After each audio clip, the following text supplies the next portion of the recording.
Je vais les envoyer une expertise au niveau national, c'est-à-dire que dès lundi, le BRGM sera sur place, sur le site de l'entreprise, pour vérifier tous les points que je viens d'évoquer devant vous.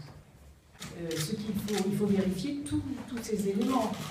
Est-ce que l'inversion des cartes a entraîné des travaux du coup qui n'étaient absolument pas conformes à la configuration du sous-sol?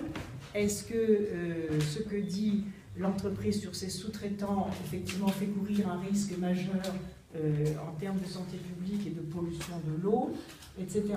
Donc le BRGM sera sur place, accompagné d'une inspection nationale de mes services, et va très rapidement examiner les choses.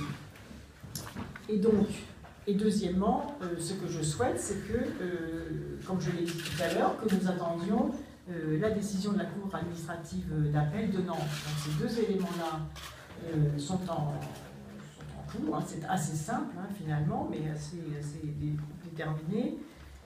Et bien évidemment, je déconseille vivement à l'entreprise de reprendre l'activité, parce qu'elle imagine pouvoir reprendre l'activité en septembre. Je serais très surprise, et en tout cas, les services de mon ministère feront ce qu'il faut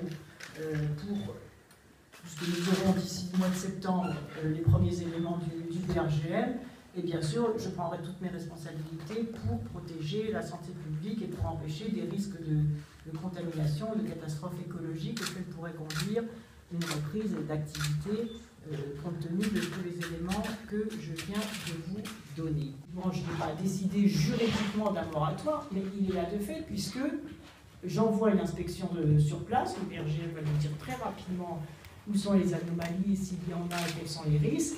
Et surtout, la Cour d'appel, auprès duquel, bien sûr, je vais déposer un mémoire avec l'ensemble des éléments dont je dispose, un mémoire qui va aller dans le sens de ce que demandent les associations, je ne vous le cache pas. Et à ce moment-là, nous verrons quelle sera la décision de la Cour d'appel.